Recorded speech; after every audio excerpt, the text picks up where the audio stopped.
After emerging from COVID-induced isolation, Joe Biden tests positive again and goes back into isolation. Democrats cheer their inaptly named Inflation Reduction Act, and Jon Stewart yells at the Republicans some more. I'm Ben Shapiro. This is The Ben Shapiro Show.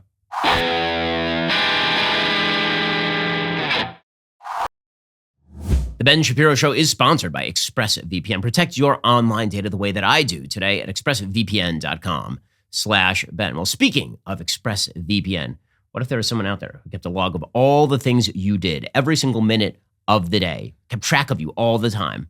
I'm not talking about God or Santa Claus here. I'm talking about the government. I'm talking about big tech. They are keeping track of you.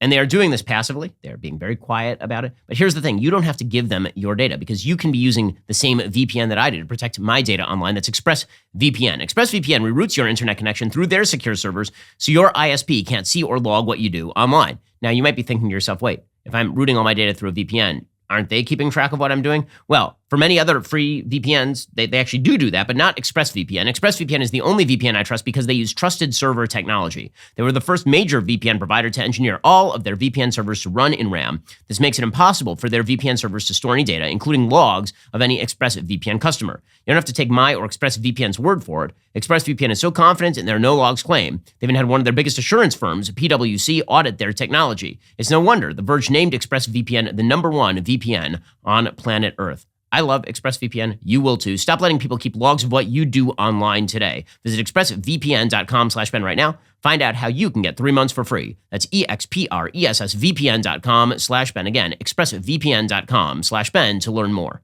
Well, bad news for Joe Biden. So Joe Biden apparently said that he had tested negative for COVID, but then apparently he tested positive again for COVID. There's some suggestion that the Paxlovid that he was taking had suppressed the positive test and that he was never actually negative for COVID. According to CNBC.com, President Biden on Saturday tested positive for COVID again after consecutive days of testing negative for the virus, according to his physician. Biden is experiencing no new symptoms, continues to feel quite well, according to Dr. Kevin O'Connor in a memo shared by the White House. He will nevertheless reinitiate strict isolation procedures, according to the presidential physician. Now, part of the problem here is that the standards for the CDC here are incredibly dumb because the reality is there are a lot of people who still have dead virus that is going to cause them to test positive for COVID long after the symptoms for COVID are gone and long after the COVID that they have has stopped being transmissible, which demonstrates more about the standards than it does about Joe Biden.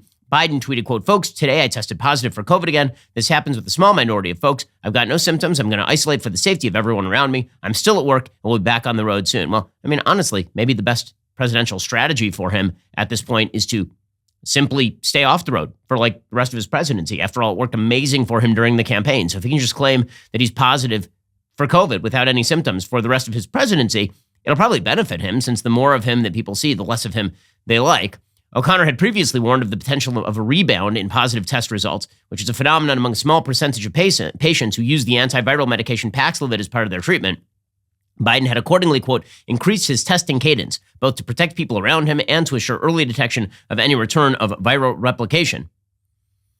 The president tested negative for COVID on Tuesday, Wednesday, Thursday, and Friday, but tested positive on Saturday morning from an antigen test. This, in fact, represents rebound of positivity, the doctor wrote. So apparently, he's still feeling fine. There's no danger to him. Obviously, that's a good thing. But again, it demonstrates the stupidity of our standards when it comes to COVID more generally. Now, meanwhile, the Democrats are kidding themselves because they apparently believe that there's about to be a prospect for turnaround in the Democratic midterm possibilities based on the amount of spending that they are doing. Now, that's not going to be the case because we are now technically in a recession and most Americans feel really, really nervous about the economy. By polling data, somewhere between 70 and 80% of Americans believe that the country is moving in the wrong direction. Those are not good numbers for the incumbent administration. So they have a two-pronged strategy. One is happy talk your way through the recession. And the second is spend a lot more money, which is kind of an amazing thing. Because again, in order to spend a lot more money, you're going to have to, one, raise taxes, and two, reflate the currency. You're going to have to blow money into the economy, which creates upward pressure on inflationary statistics, which actually exacerbates the sort of stagflationary cycle that we are currently in. Well, part number one is taken care of by the media, who are going to continue to maintain that the economy is doing gangbusters business. Paul Krugman, who's been wrong about every economic issue for the last 20 years, he was on with Brian Stelter on CNN. He maintains not only is there no recession, but even if there were a recession, it wouldn't matter. None of the usual criteria that real experts use says that we're in a recession right now. And what does matter? What the state of the economy is what it is. Jobs are abundant, although maybe the job market is weakening. Inflation is high, though maybe inflation is coming down. What does it matter whether you use the R word or not? Well, I mean, it matters an awful lot considering that it's one of the most politically toxic words in America. If you say that we are in a recession, then people understand very quickly that the economy is not doing particularly well. But of course, Brian Stelter knows this over reliable sources over on CNN, and Paul Krugman knows this, which is why he keeps saying it. He keeps saying that recession doesn't matter because he knows that recession does matter. But Democrats are now on the upswing, according to the Democrats. According to their friends in the press, everything is going fine. So the New York Magazine says, quote, all of a sudden, Democrats who have been depressed or even panicked about their prospects of surviving the 2022 midterm elections without a major shellacking are having second, happier thoughts. There are a number of reasons for the sudden spring in the party's step. The big psychological boost has been the zombie reappearance of a fiscal year 2022 budget reconciliation bill, now optimistically dubbed the Inflation Reduction Act, that includes swing voter-pleasing Medicare prescription drug negotiation powers, along with base voter-gratifying climate change provisions. Jonathan Chait, over at New York Magazine, reflected the views of many left-of-center observers when he said the deal brokered by Chuck Schumer and Joe Manchin could, quote, mean the once moribund Biden presidency will suddenly be very alive. Other encouraging indicators are less subjective. The generic congressional ballot, a polling question simply asking voters which party they want to control Congress, and the most predictive data point for actual midterm results, is now showing a modest Republican lead, all but disappearing. The GOP lead is at 0.2% and the 538 averages and 0.9% at Real Clear Politics. There's even been very slight upward bounce in Joe Biden's job approval rating. Also, if you look at some of the new sort of data on specific Senate races, there's some bad news for Republican nominees in places like Georgia because Herschel Walker has problems. Mehmet Oz is having problems in Pennsylvania. It's unclear who exactly is going to be the Republican nominee in Arizona. Republicans have some problematic candidates for governor in places like Pennsylvania and in Arizona. But, of course, there are some pretty significant underlying drag components to the current political conversation. And this is why what is really sort of floating the Democratic boat here is not the polling data. It is the notion instead that somehow spending more money is going to fix this. So they are all hot and bothered, very, very hot on the idea that this quote unquote Inflation Reduction Act is going to fix all of their problems. So what exactly happened here? There's a giant bill.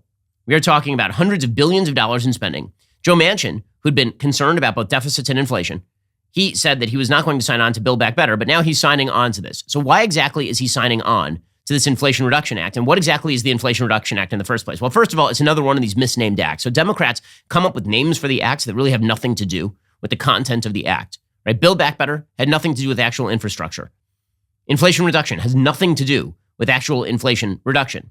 In fact, according to Heritage and Matthew Dickerson, who's the director for the federal budget at the Heritage Foundation, he says after more than a year of expressing his concerns about the impact of inflation, Senator Manchin has signed off on a massive tax and spending bill that would only push prices for working families even higher.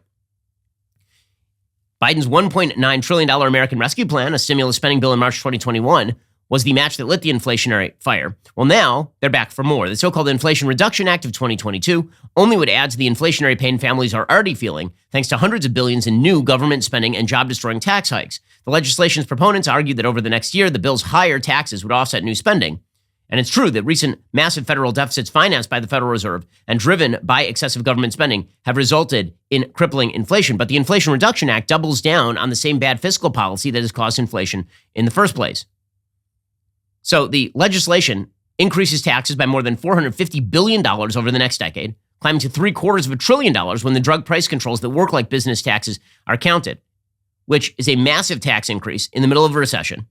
Businesses would face a new complicated alternative minimum tax calculation based on different accounting methods normally used for calculating taxes. This increases the tax burdens on employers, even if they're following the tax laws already on the books.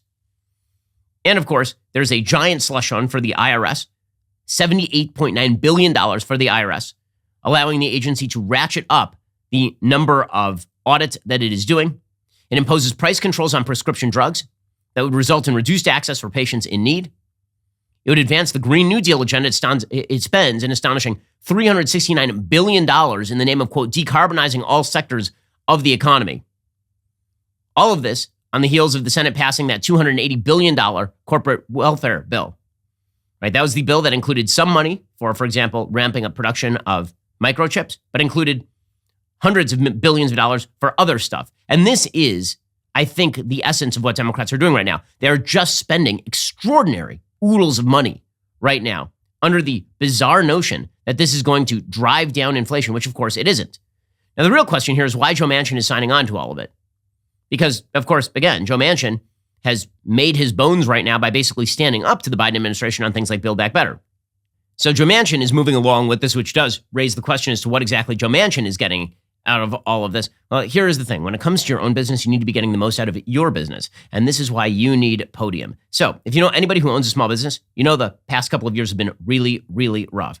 Whether it is supply chain issues or labor shortages, or whether it's just the simple fact that for a while demand was down, well, now is the time for your business to recover and recover strong. And this is why you need the best marketing tool available. I'm talking about the power of text. This is what Podium does for you. From healthcare providers to plumbers, over 100,000 businesses are texting with customers through Podium. Customers love the convenience. Businesses love the results. One car dealer sold a $50,000 truck in just 4 text messages. A jeweler sold a $5,000 ring and coordinated curbside pickup, all through texts. With Podium's all-in-one inbox, you can do even more than just chat. You can get online reviews by sending an easy-to-use link or collect payments from anywhere. You can send marketing campaigns that actually get a response. You know, if a business cold calls me, the chances that I pick up are really, really low. But if I get a text from a business, particularly one that I'm working with, I'm going to read it. See how Podium can grow your business today. Watch a demo at podium.com/Shapiro. That is podium.com/Shapiro. Podium, let's grow.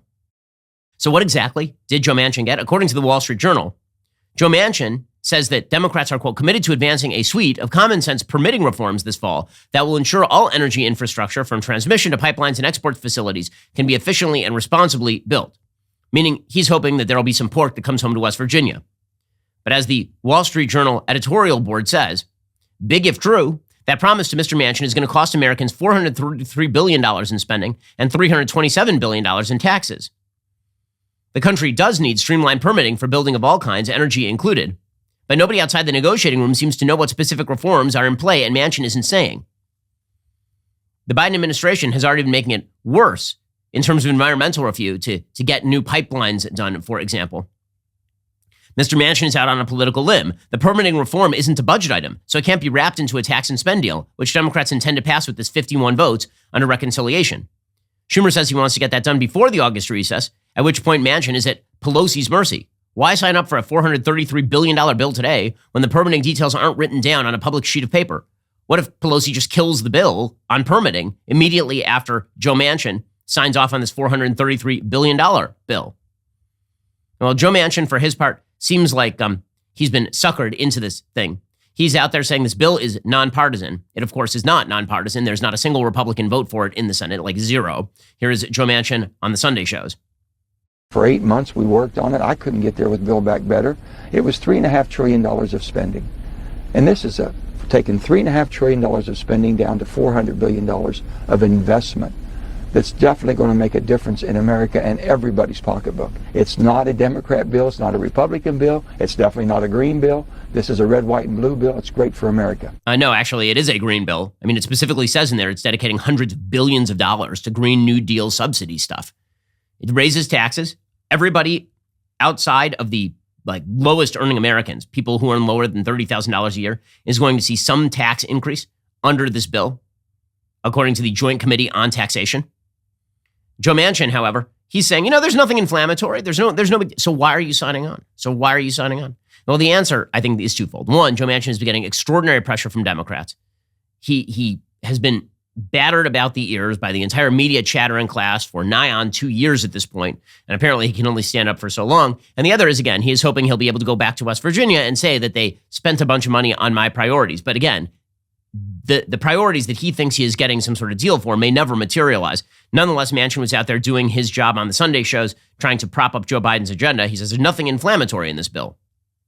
Inflation is the greatest challenge we have in our country right now and around in my state and around the country. So that's what we're fighting. And we started talking again. We got the bill down to where there's nothing inflammatory in this bill, even though there's some naysayers. I'm sure you won't always hear that, but there is nothing in that. We're paying down debt, $300 billion. We're increasing production as far as if you want to get the gasoline prices down, produce more energy and produce it here in America. That's what we're doing. The stuff that he is saying is not in the bill. Okay, this notion that there's going to be a wild energy increase based on this bill is just nonsense. Spending $433 billion does not bring down inflation. It ramps up inflation. It is more dollars being pumped into the economy at the expense of less supply. So no, none of this is true. Manchin then was out there praising Joe Biden. He says Joe Biden deserves credit if this giant bill passes. What role did President Biden play in these negotiations? Does he deserve any credit for this bill? You don't do a bill this magnitude and this size without the president knowing what's going on, the president being involved in to a certain extent, but also giving approval. And that's what President Biden did, and I'm forever grateful that we have an agreement and a piece of legislation that's going to be really, I think, changing the whole landscape of America. Okay, finally, Joe Manchin tried to buy it back a little bit. He was asked repeatedly if he wanted Democrats to win the midterms. And he was like, I don't know so much about that. He's trying to walk this middle line. But the problem is, once you sign on to this bill, you are now responsible for all the fallout of the bill, Senator Manchin. Do you hope Democrats keep control of the House and Senate? I think people are sick and tired of politics, Chuck. I really do. I think they're sick and tired of Democrats and Republicans fighting and feuding and holding pieces of legislation hostage because they didn't get what they wanted or something, or someone might get credit for something. Why don't we start doing something for our country? Why don't we just say, this is good for America? I've always said the best politics is good government. Do something good, Chuck. But I'm not going to predict what's going to happen. I'm not asking you to I predict. just want to make sure we do something good. And this is... What result do you want? Do you want the Democrats to keep control of the United States Senate and the House of Representatives? Oh, I'd love... I'm not making those choices or decisions on that. I'm going to work with whatever I have. I've always said that. So Manchin deliberately trying not to say that he wants the Democrats to hold the Senate because it might remind his voters that he is in fact a Democrat in one of the reddest states in America. Well, Democrats aren't stopping their spending at Joe Manchin. They're also going to be raising spending in as many areas as they possibly can. We'll get to that in a moment. First, let's talk about how you make your business better. So during the summer, if you're like me, you might be spending some time on the road, and that means you really count on the best employees in the biz. I got some of my employees traveling with me. I've got Brandon and Colton and Kelly and Fabi. They all came with me over here to Jerusalem. We found a lot of those employees through ZipRecruiter. You can do the same. This is why you need ZipRecruiter to find great candidates. They do the work for you. And now you can try it for free at ZipRecruiter.com/dailywire. ZipRecruiter uses its powerful technology to find and match the right candidates up with your job. You can easily review these recommended candidates and invite your top choices to apply. Additionally, ZipRecruiter has a complete suite of tools that makes it easy to filter, review, and rate your candidates. 4 out of 5 employers who post on ZipRecruiter get a quality candidate within day one. No wonder ZipRecruiter is the #1 rated hiring site based on G2 satisfaction ratings as of January 1, 2022. So it's time to soak up all that summer has to offer and let ZipRecruiter do the hard work for you. Ready for the URL? Here it comes, ZipRecruiter.com/dailywire. That's ZipRecruiter.com/DAILYWIRE. ZipRecruiter is indeed the smartest way to hire. There are a bunch of problems here for the Democrats. One is that they're trying to blow more money into the economy. They are ideologically committed to the idea that more spending is good, which raises another one of the issues that came up over the weekend. So Jon Stewart is out there pushing a bill that is designed supposedly in order to make sure that people who are in the military and who have been around toxic substances get the health care that they need. And that is supposedly what this bill is about. I say supposedly because that's what the bill is about, but the Democrats also added a massive budget gimmick that essentially adds $400 billion in spending to the bill. They just added it right on top. Jon Stewart was out there pushing this bill because Jon Stewart doesn't know how legislation works. Jon Stewart is not a particularly sophisticated political player. I understand that he's been on TV for a very long time, and then he went absent for a very long time. But Jon Stewart is essentially like any other Hollywood activist. He reads the top line of articles and never reads to about paragraph 4. Well, here's what happened with this bill. So there was a bill, and the bill included a bunch of healthcare provisions to help U.S. military veterans who had been stationed around burn pits, which are pits that are essentially dug to dispose of waste at military sites. And the smoke has been seen to cause long-term respiratory illness in many of the exposed soldiers. So there was a bill to pay for their healthcare. The problem is that what Democrats then did is Democrats took a bunch of money in the bill, and that money had been labeled as discretionary spending they were adding on top, and they shifted it over to what's called mandatory spending. Now, when they did that, which means that under all circumstances, government shutdown, whatever, under mandatory spending, the money must be spent. That didn't take the amount of money, let's say it was $400 billion. It didn't take it from discretionary to mandatory, and then the $400 billion in discretionary spending just disappeared. All that did was it freed up $400 billion in discretionary spending. So that $400 billion slot still holds. It's still there. So through a budgetary gimmick, basically Democrats took the discretionary spending. They said that we will call it mandatory. That didn't make the $400 billion that was discretionary, like in a big bag, shift over to the mandatory category, all it did was it added $400 billion in discretionary spending. It just meant that the $400 billion that had already been allocated now moves into the mandatory. But there's now a big $400 billion bag of cash that is out there under this bill. So Pat Toomey, who's a Republican from Pennsylvania, he opposed the bill. And this caused Jon Stewart to rail against Pat Toomey. Because again, he doesn't care how much the government spends. Democrats don't care how much. The real question here is why Democrats did this gimmick in the first place. Why are Democrats trying to add $400 billion in slush fund spending to a bill that was designed to protect the healthcare of military veterans? Like every Republican has signed on to the idea of this bill, basically, without any sort of magical budget gimmick. Democrats add the budget gimmick, suddenly a bunch of Republicans drop off. It's not a coincidence. It's not because Republicans are desperate for a headline that says they oppose military veterans or something. It's because Democrats are screwing around the budget. But Jon Stewart doesn't care about that, and so he's just railing against Republicans. America's heroes who fought in our wars outside sweating their off with oxygen, battling all kinds of ailments, while these sit in the air conditioning, walled off from any of it. And Toomey doesn't care. He's not coming back. He's retired. God knows what pot of gold he steps into after this. This is corruption at its finest. Okay, it's not corruption at its finest. It's not corrupt at all. In fact, corruption is when you stack a bunch of unrelated spending on top of a bill to protect military veterans. So Pat Toomey, for his part, he slapped back at Jon Stewart and basically said he's a pseudo-celebrity idiot. This is the oldest trick in Washington.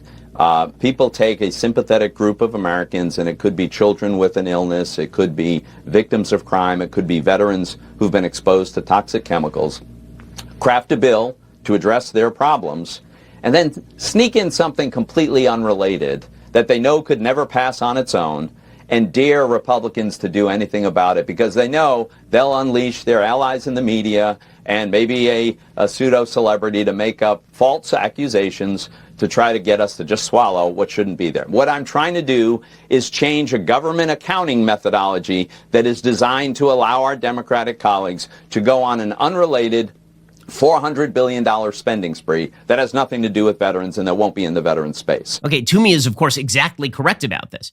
But the media and the Democrats are interested in two things. One, trying to portray Republicans as evil and terrible. I mean, if you're fighting the Inflation Reduction Act, that must mean that you're in favor of inflation. If you're fighting this bill because you don't like the unrelated spending, it must be because you hate veterans. So that is game number one. And then game number two is that they actually like the spending, right? They love the spending. They want more spending.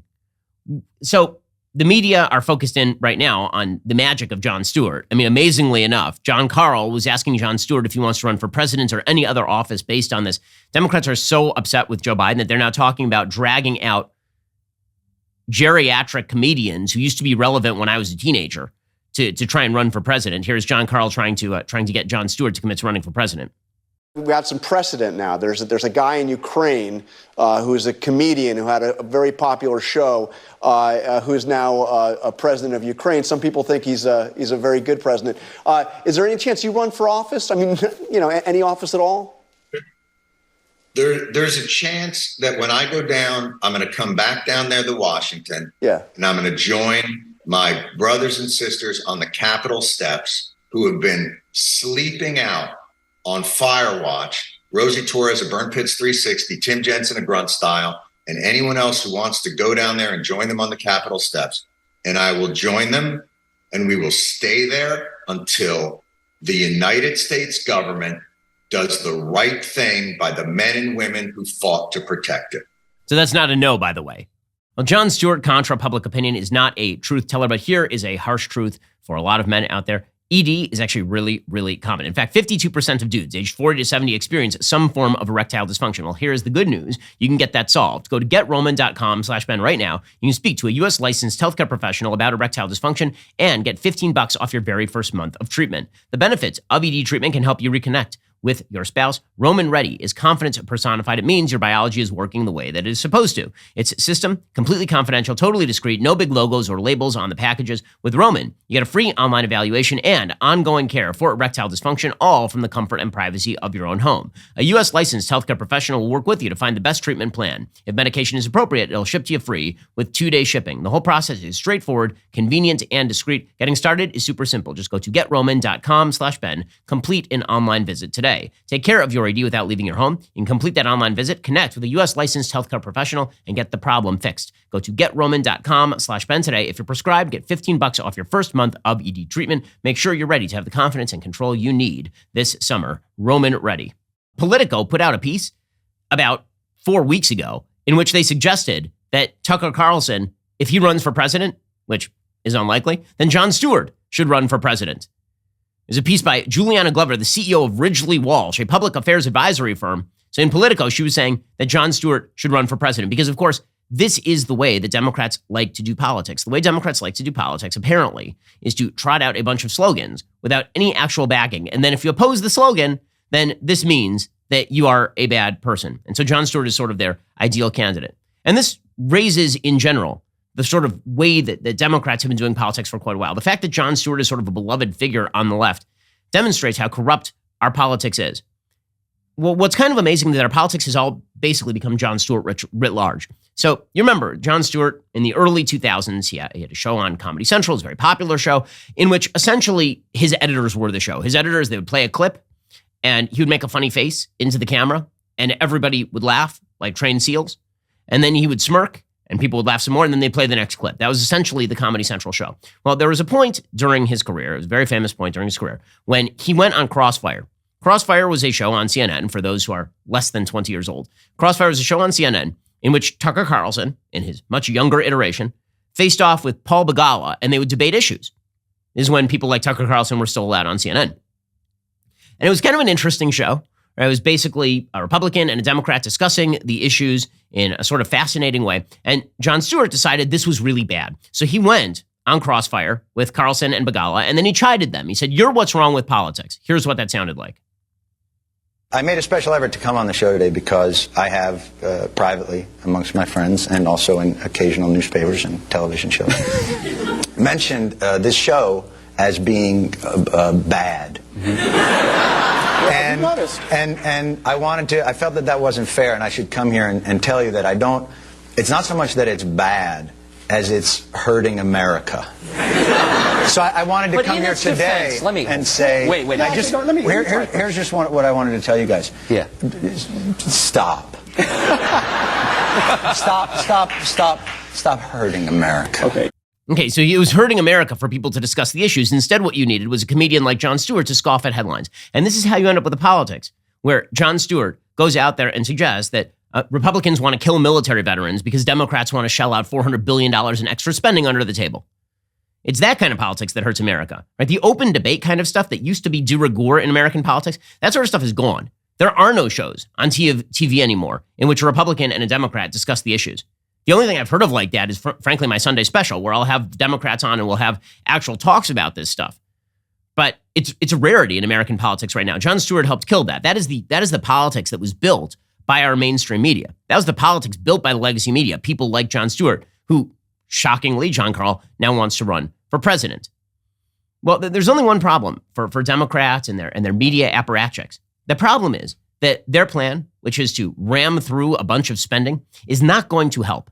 It's not going to work. The reason it's not going to work is because they seem to believe that when they throw money at problems, Americans remember this in a good way. That is not true. The only types of spending that Americans are very fond of in the long run are generalized entitlement programs. Americans get dependent on that sort of stuff, and then it's like a heroin fix and they can't get off of it, which is why Barack Obama was rushing into law Obamacare over the objections of many in his own party. The idea was, if I get this thing embedded in American law, then it'll be too late for anybody to do anything about it. This is true for all the welfare programs, for example. The person who is in charge of cutting spending on welfare programs is always the most unpopular guy on the block. This is why Paul Ryan, who's trying to do the important work of restructuring entitlements in the United States, who's basically run out of office on a rail because his priority was doing the unpopular thing that is necessary in order to preserve the fiscal future of the country. But When Democrats do these sort of one-off spending bills, they're under the misimpression that voters care about that stuff. It is not true. All they are doing is ramping up the stagflation, and voters are going to blame them for that. Remember, they spent $2 trillion last year in terms of COVID discretionary spending, the American Recovery Act. That American Recovery Plan was a full-scale inflationary disaster. Then they blew another $1.2 trillion into the economy based on Infrastructure Week. Does anyone remember these bills, by the way? How many voters are out there like, oh man, I wasn't going to vote for the Democrats. I wasn't really motivated, but then I remembered about the American Recovery Plan and Infrastructure Week. And now, man, I'm going to vote for Joe Biden and his friends. Nobody is like that. So Democrats seem to be under the misimpression that if they just spend money on random things, that this is going to redound to their benefit and that they're going to somehow make a comeback in the elections. And because they've had the Praetorian Guard of people like Jon Stewart in their corner for years, and they've created this unbelievably self-referential circle in which Jon Stewart praises the Democrats praise Jon Stewart, then Jon Stewart might run for office as a Democrat while new media members praise Jon Stewart. Because they've created this little echo chamber for themselves, they can't hear outside the echo chamber. But it's not going to help them because, again, in the end, Democrats are going to have to run on their record, and their record here is of making the economy much, much worse. So Democrats have a backup strategy. Their backup strategy is that they're going to accuse Republicans of being radicals. We talked about this last week. They're openly saying this, that their goal is to accuse Republicans of being extremely radical. So Al Sharpton, this is an amazing thing. Al Sharpton, who legitimately was involved in the incitement of at least 2 riots in New York City. Al Sharpton, who's one of the great race baiters in American history. Al Sharpton is one of the most corrupt people in American politics who shakes down corporations by threatening them with protesters outside their headquarters unless they give money. It's like the National Action Network. Al Sharpton, who still has a show on MSNBC, is saying that there are Republican extremists like Marco Rubio and Mitt Romney because they can't run against Trump. Trump ain't on the ballot. So instead, what they're going to do is they're going to run against everybody. Everybody is a radical Republican, according to the Democrats. So here's Al Sharpton going after Mitt Romney and Marco Rubio for the great crime of not voting in favor of enshrining same-sex marriage into federal law. Take Florida Senator Marco Rubio. He says he's voting against the bill because it's, quote, a stupid waste of time, unquote. Considering Rubio once compared the size of his hands to Donald Trump's, perhaps the good senator is not the best judge of frivolous behavior. Utah Senator Mitt Romney told Politico he hasn't given the bill much consideration. Apparently, he never formed an opinion on the topic, despite being governor of Massachusetts when the state became the first in the nation to recognize gay marriages in 2004. Republican senators tried to portray themselves as a cut above their rabble-rousing colleagues in the House. Right now, they have the opportunity to prove they are capable of representing all Americans, not just their base. By the way, you're now a radical if you don't even have an opinion on the subject. So if you're Mitt Romney and just try to move away from the subject, that makes you a radical as well. Meanwhile, Democrats are actively propping up the most radical Republicans in every primary they can find. And James Carville is defending this, both ethically and as a matter of politics. The idea of a political campaign is to win the election. It acts in its own interest. And let's take Pennsylvania. It clearly was in Josh Shapiro's interest that the Republicans nominate Doug Mastriano. I've done the same thing. I would do the same thing. I don't see any ethical or moral problem with doing this. And again, I think most of the opposition to this is from the pontifical class, mostly located on the coast. Amazing stuff. So their backup plan is Republicans are so radical they can't be trusted with power also will help them get nominated in primaries so that we can run against them. So who exactly really is radical in American politics? Well, my suggestion is that it is the Democrats who are significantly more radical than the Republicans, particularly when it comes to social issues. And you can see it on pretty much every social issue. So to take an example, when it comes to monkeypox, it is a source of constant amazement to me that there is a very easy solution to monkeypox.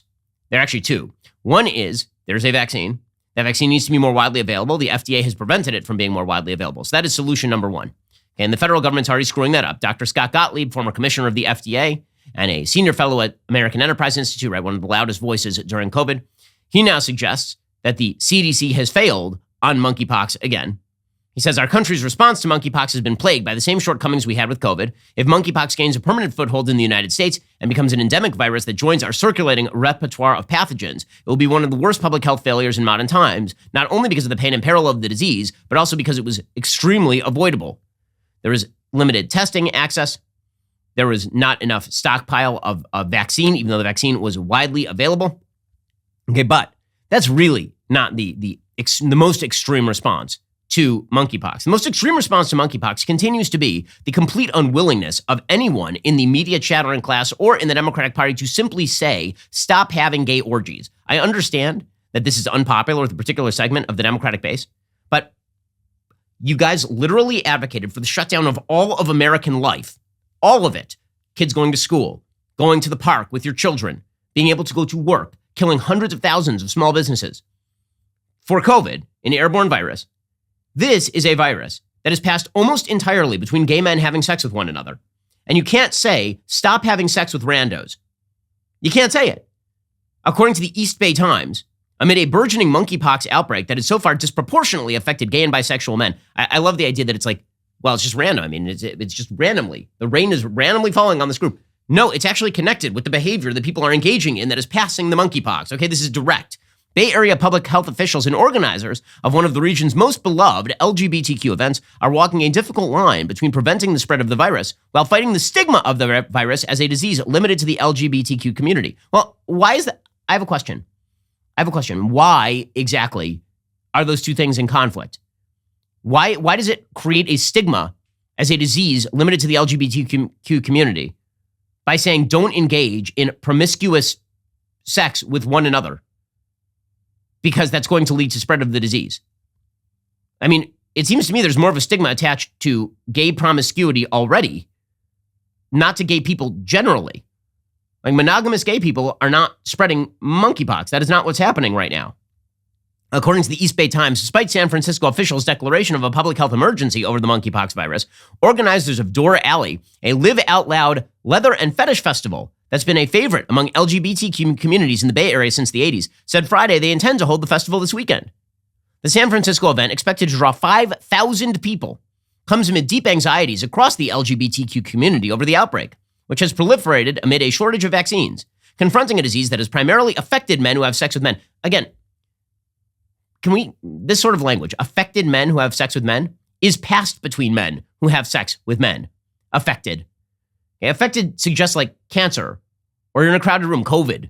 Okay, no, you engaged in activity you knew was extremely risky and you did it anyway, and now you're passing it. Now you won't say to stop the activity. So apparently the one activity in American public life in which we cannot expect anyone to have any sense of self-control is gay orgies.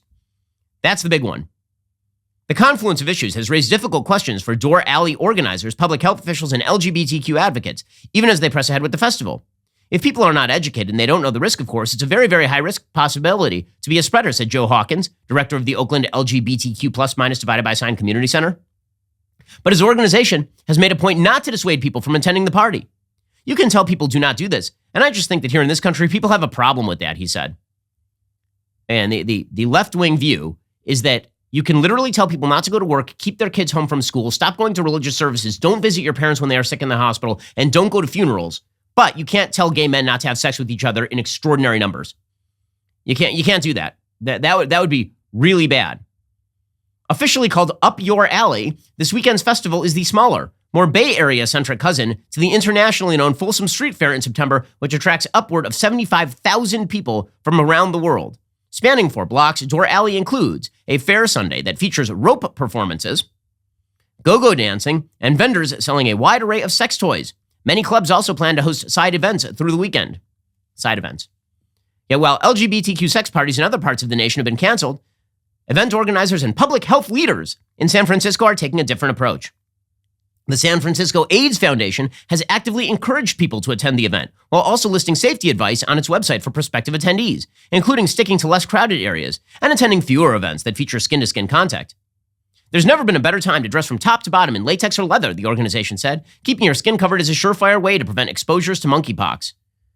I mean, there are a few other ways, actually, as it turns out. But again, we're not allowed to say any of this because the Democratic Party has decided that certain activities are not only are not only requiring of tolerance, they are active goods. And these are the people who are the non-extremists. It's the Republicans who are extreme because Marco Rubio and Mitt Romney aren't going to vote in favor of a bill that essentially mandates same-sex marriage as the law of the land. That's really extreme. Not extreme is actively advocating that people go to giant sex festivals in the middle of a monkeypox outbreak. That is the not extreme. Well, Democratic radicalism does not stop with, promoting sex festivals in the middle of a monkeypox outbreak. There are other radical social policies this administration also enjoys. We'll get to that in a moment. First, you may have noticed that there has been a spike in crime in America's major cities over the past couple of years. Now, we've seen and talked on the show about the idea that good guys with guns help stop bad guys with guns. And many times when that happens, those people become heroes. Sometimes, however, they get prosecuted because here is the thing. Using a gun is a really complex process. It's not enough to legally and safely own a firearm to protect your family. If you want to protect yourself and your loved ones, you have to be prepared for the mental, physical, and legal ramifications of self-defense, which is why I'm a member of the U.S. Concealed Carry Association, and you should be too. Right now, the USCCA is giving away a free concealed carry and family defense guide and a chance to win $1,000 to buy a firearm to protect yourself and your family. 100% free. Just text Ben to 87222. In this 58-page defense guide, you'll learn how to detect attackers before they see you, what the USCCA has learned about school shootings, equipment and training basics. You'll learn about the law and justice systems and how to responsibly own and store a gun, particularly if you have small kids the way that I do. Text Ben to 87222 for instant access to this free guide. Enter for the chance to win $1,000 to put toward a firearm to protect your family. Text Ben to 87222 right now to get started. All right, folks. Meanwhile, Harry's Razor used to advertise on our shows, right? You know this, right? You remember. Well, one time, one of our hosts, who shall remain nameless, Michael Mills, he said that men are not girls and girls are not boys, etc. Well, this made Harry's really mad because one follower with like 2 Twitter followers actually tweeted at Harry's, and Harry's like, I will pull our large advertising contract over this. Well, we did what anyone naturally would do. We launched our own razor company. It's called Jeremy's Razors, the greatest razors known to man. Every Jeremy's Razors kit comes with a premium razor, 2 sets of blades, shaving cream, aftershave balm. It's a beautiful thing to behold. And here's the thing. You know that your money isn't going to people who hate your guts. Instead, give your money to us. Go to IHateHarrys.com. Get your Jeremy's Razors today. There's a reason over 70,000 kits have already shipped. So join us at IHateHarrys.com. Get your Jeremy's Razors right now. You're listening to the largest, fastest growing conservative podcast and radio show in the nation. So what are some of the other very not extreme Democratic policies? Again, remember, they are running on 2 things. We're going to spend oodles of money, and also our opponents are really, really radical. And then it turns out that when it comes to social politics and fiscal politics and pretty much every other kind of politics, it's the Democrats who are extremely radical. Well, among the quote-unquote non-radical Democratic policies are a cram down from the federal government in the form of Title IX that would vastly expand Title IX to include sexual and gender identity.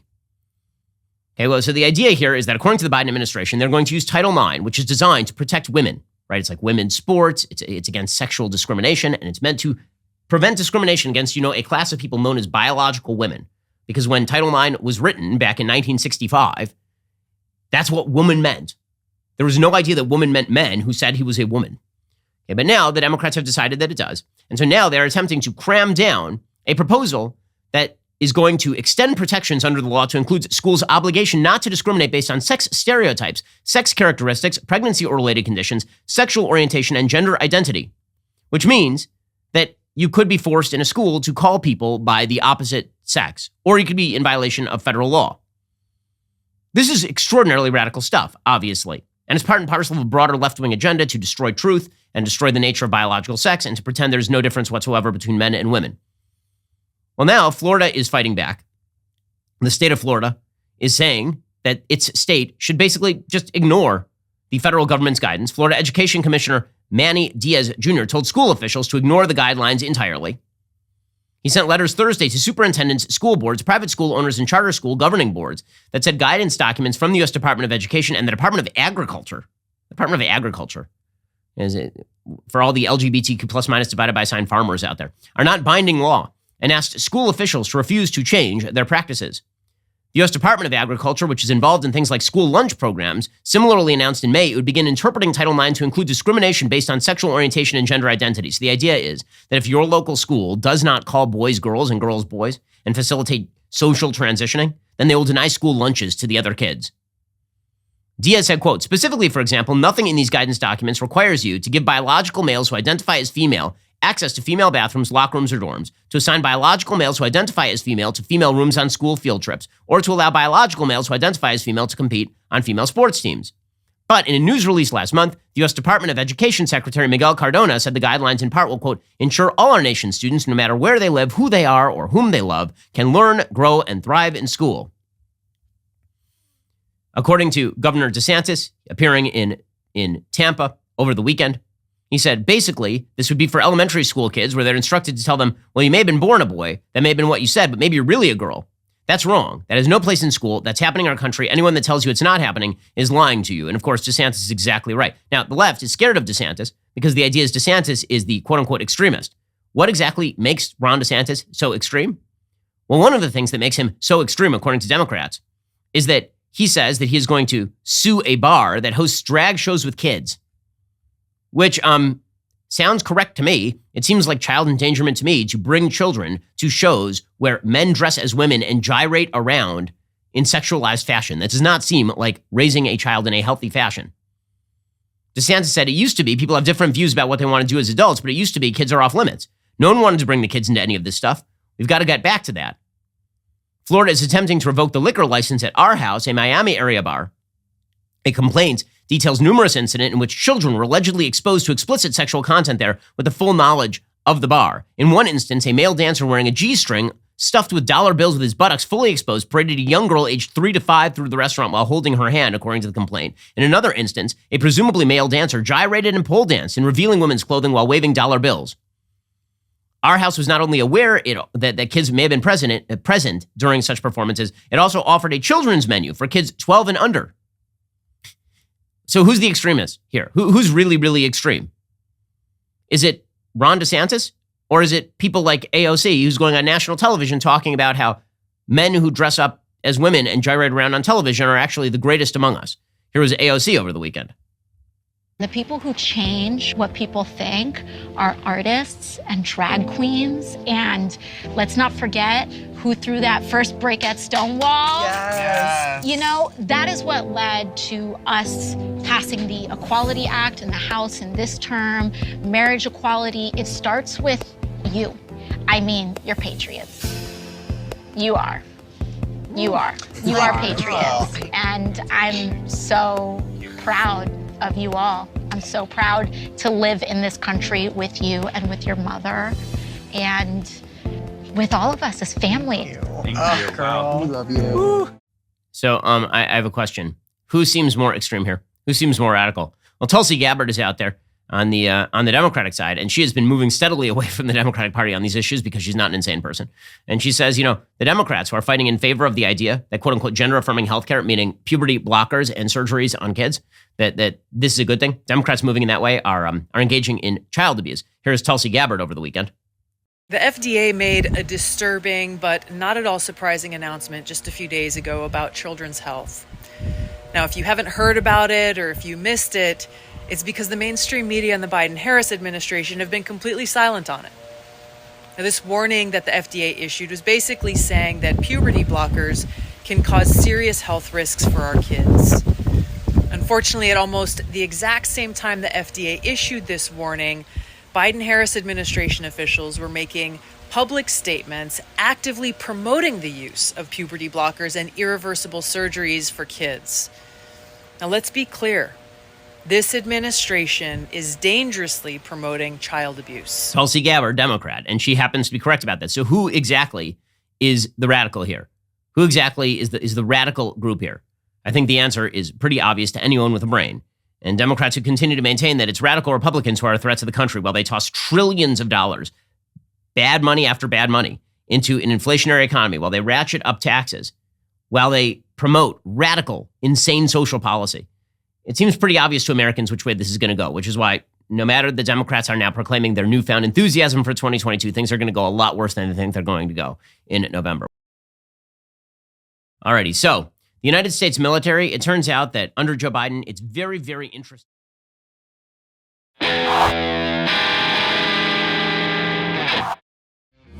The Ben Shapiro Show is produced by Bradford Carrington, executive producer Jeremy Boring, supervising producer Mathis Glover, production manager Pavel Wydowski, associate producer Savannah Dominguez Morris, editor Adam Sayevitz, Audio mixer, Mike Coromina. Hair and makeup artist and wardrobe, Fabiola Cristina. Production coordinator, Jessica Kranz. The Ben Shapiro Show is a Daily Wire production. Copyright Daily Wire 2022. The Democrats' Inflation Reduction Act will exacerbate inflation, according to a new study. The very, very vaccinated Joe Biden, you'll be shocked to hear, has tested positive for COVID twice in 2 weeks. And San Francisco refuses to let monkeypox stop its citywide gay leather festivities. Check it out on The Michael Knowles Show.